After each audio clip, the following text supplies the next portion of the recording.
Buongiorno e ben ritrovati a un nuovo appuntamento con l'informazione di Telefriuli, apertura dedicata al Green Pass che saranno obbligatori non solo per frequentare le lezioni ma anche gli esami all'università. È una delle grandi novità che scatterà dal 1° settembre.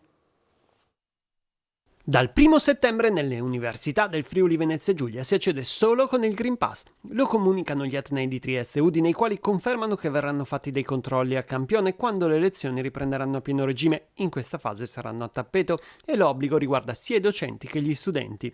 La certificazione è obbligatoria anche per accedere agli esami di ammissione, con medicina in programma il 3 settembre, al quale sono previsti 900 partecipanti tra le due università. Nel caso di Uniud, il rettore Roberto Pintona ha voluto pubblicare un messaggio in home page spiegando che l'obiettivo è di tutelare la salute pubblica mantenendo le adeguate condizioni di sicurezza. L'unica eccezione ammessa alla mancanza della certificazione verde è costituita dai soggetti esenti dalla campagna vaccinale sulla base di idonea certificazione medica. Attenzione perché la normativa impone il Green Pass anche per gli esami a distanza che possono essere autorizzati per questioni sanitarie, ad esempio l'obbligo di quarantena, l'impossibilità a spostarsi per le restrizioni qualora dovessero cambiare i colori delle regioni e le materie per cui le lezioni sono state per l'intero semestre in remoto se concesso dall'Ateneo. Il Green Pass è obbligatorio anche per l'esame di laurea. E il governatore del Friuli Venezia Giulia, Massimiliano Fedriga, lancia l'idea, una maxi campagna sul web sostenuta dal governo per promuovere il vaccino anti-Covid e persuadere chi non l'ha ancora fatto a vaccinarsi. Per convincere gli indecisi, lo diremo al governo, deve partire a settembre una grande campagna sul web, chiamiamola Operazione Verità, propone Fedriga in un'intervista al Corriere della Sera in cui afferma che ci sono ancora milioni di persone che non hanno ricevuto neanche la prima dose e non sono mica tutti Novax, anzi la maggior parte è gente che semplicemente non si fida, che ha paura del vaccino e questo avviene perché non sa, perché non si informa sui social e non sui media nazionali e sui social c'è chi racconta loro menzogne, aggiunge il governatore. Dunque il governo dovrebbe combattere con le stesse armi, spiega Fedriga, andare sui social e raccontare la verità, il vaccino è sicuro, è efficace. Prendiamo degli scienziati come testimonial. Per Fedriga il vaccino quest'estate ha salvato anche il turismo e l'economia. Triplicata l'occupazione dei posti letto nelle terapie intensive in 2 settimane, dal 15 agosto, quando si registravano 4 pazienti in rianimazione, ora si è passati a 11. È l'effetto delle vacanze, in particolare di Ferragosto. È sicuramente l'effetto delle vacanze. Abbiamo iniziato a ricoverare pazienti che provenivano o dalle zone, diciamo, delle vacanze di mare, quindi la zona di Bibione, Lignano, oppure persone che comunque stavano a casa e all'arrivo poi dei figli che erano stati in vacanza avevano il virus. Se facciamo il confronto con l'anno scorso, in effetti siamo in anticipo, no? Come numero di pazienti. Abbiamo un grosso vantaggio quest'anno, il vantaggio del vaccino, ed è indiscutibile che le persone vaccinate sono infrequenti, non sono frequenti in ospedale. La maggioranza purtroppo è data dalle persone non vaccinate, da tutte le fasce d'età, anche se in questo periodo abbiamo notato un incremento del numero dei affetti da Covid nelle fasce di età un po' più basse rispetto a quelle che avevamo visto nelle ondate precedenti. Le notizie di cronaca, incidente stradale intorno alle 20:30 di ieri a Tarcento in via Oltrettore lungo la viabilità che collega Nimis con Lusevera per causa in corso di accertamento da parte dei carabinieri della compagnia di Cividale intervenuti per i levi viabilità. Una vettura Dacia Duster è finita a gomme all'aria all'altezza dell'intersezione con via Malignani. Il conducente del veicolo, un uomo di Tricesimo di 71 anni, è rimasto ferito ed è stato trasportato al pronto soccorso del Santa Maria della Misericordia. Le sue condizioni non destano preoccupazione. Leso un passeggero, un uomo residente in Alta Valtorre che si trovava all'interno della vettura. Ancora rintracci di migranti. Nella serata di ieri, intorno alle 22, i carabinieri del Nord della Compagnia di Udine hanno individuato 2 cittadini del Bangladesh maggiorenni vicino all'ex caserma Cavarzerani, dove poi sono stati accolti per triage e quarantena fiduciaria perché provenienti da paesi a rischio. Si tratta di migranti senza documenti irregolari sul territorio nazionale in buone condizioni di salute. Hanno richiesto asilo. Un loro connazionale minorenne era stato rintracciato alle 11 di ieri, sempre in via Cividale, dai carabinieri della radiomobile. Il giovane è stato affidato a una struttura per under 18 non accompagnati di Udine. Ladri nella sede della Caritas parrocchiale di San Daniele del Friuli. È successo la scorsa settimana, ma il parroco se ne è accorto soltanto ieri perché i locali non vengono utilizzati con costanza in questo periodo d'agosto. I malviventi hanno rubato diverse centinaia di euro in contanti. A denunciare l'accaduto è stato il parroco della chiesa di San Michele Arcangelo, che si è rivolto ai militari dell'Arma della cittadina dei Prosciutti.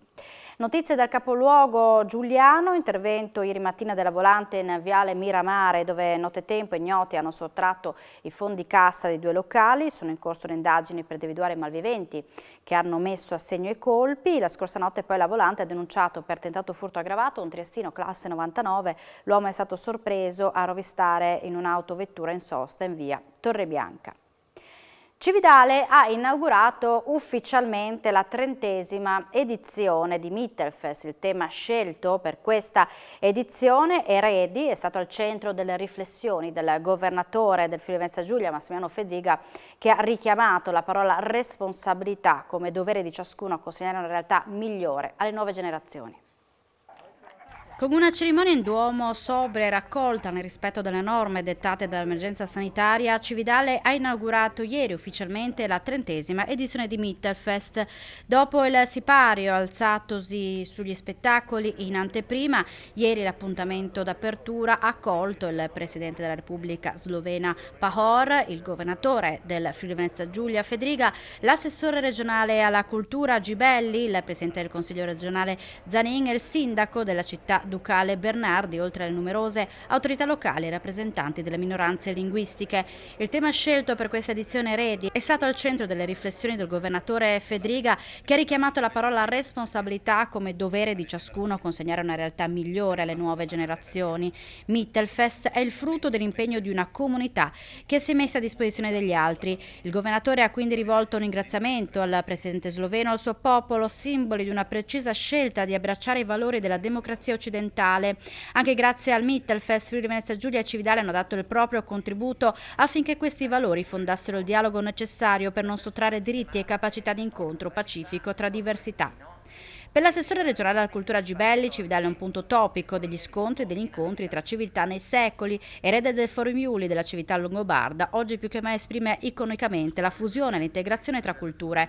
Cividale ha quindi reso omaggio con un lungo applauso alla Presidente della Slovenia, che ha chiuso gli interventi istituzionali. Dopo aver richiamato la stretta di mano storica avvenuta un anno fa che nel nostro Presidente della Repubblica, il Presidente sloveno ha sottolineato come unico destino dell'umanità sia fare scelte e prendere decisioni per il futuro dei propri figli. Slovenia e Italia hanno scelto i valori europei su cui costruire insieme pace e prosperità e una casa comune costruita dalle ceneri di 2 guerre mondiali e 3 totalitarismi. Il prefetto di Udine ha quindi consegnato ufficialmente al festival la medaglia del Presidente della Repubblica italiana, ad attestare l'autorevolezza che Mittelfest ha saputo acquisire nel panorama culturale nazionale europeo. Gli interventi istituzionali sono stati intervallati dai canti l'italiano e friulano sloveno ungherese del coro di voci bianche giovanile e voci in volo diretti da Lucia Folador e accompagnati dal pianoforte di Alessio Domini e dal Gorny Kraber Quartet, omaggio al multilinguismo del Friuli Venezia Giulia. Successo di pubblico per la 16ª edizione di Olio e dintorni, la manifestazione dedicata alla conoscenza dell'olio extravergine d'oliva del Friuli Venezia Giulia, che si conclude oggi a Olles di Manzano, registrando un soddisfacente risultato in termini di presenze decisamente in crescita. Lo stato dell'arte del settore olivicolo in Friuli Venezia Giulia, ma anche in Italia e in Europa, è stato delineato al convegno di oggi a Villa Maseri, al quale sono intervenuti il tecnico dell'ERSA Marco Stocco e Lanfranco Conte del gruppo esperti chimici olio d'oliva della UE. Per i circa 1000 produttori del Friuli Venezia Giulia, per la maggior parte per autoconsumo, su una superficie di 600 ettari, ha spiegato Stocco, nel 2020 l'annata è stata ottima in termini produttivi e qualitativi, mentre l'annata 2021 sarà di scarsissima produzione per la qualità. Lanfranco Conte, soffermandosi sulla produzione in Italia e in Europa, ha segnalato che per quanto riguarda la UE, nell'annata 2020-2021 la produzione è di oltre 2 milioni di tonnellate, di cui 1.382.369 destinate al consumo interno dei paesi produttori, escluse le esportazioni. È stata inaugurata ieri presso la Sala Mostre della Terrazza Mare una mostra dedicata a Marcello D'Olivo, architetto, urbanista e pittore.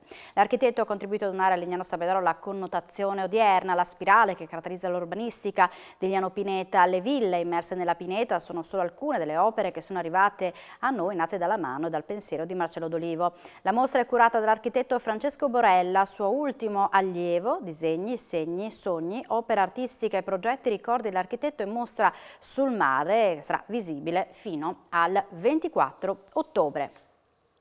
E siamo allo sport. Dopo il KO casalingo alla prima di campionato contro il Perugia, il mister Massimo Paci del Pordenone cerca punti a Ferrara. Questa sera i neroverdi contro la SPAL cercano punti e il tecnico promette venderemo cara la pelle. Cercheremo intanto di vendere cara la pelle, perché sappiamo che per noi è una partita importante, e quindi cercheremo di fare la miglior partita che è nelle nostre corde in questo momento. È difficile prevedere il giorno prima della partita quello che succederà, ma sicuramente cercheremo di essere aggressivi, di fare, ripeto, la miglior partita che possiamo essere per il momento, per il nostro momento. È importante, sarebbe importante, ma credo sempre che poi la vittoria sia una conseguenza della prestazione.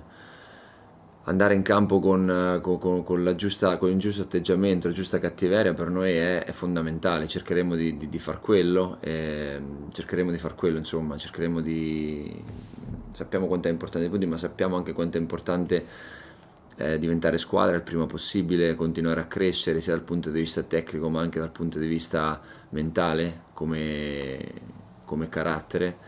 E poi ripeto, i punti sono la conseguenza di come giochi, di quello che dai in campo, di come curi i dettagli, perché poi alla fine le grandi cose sono fatte dai piccoli dettagli.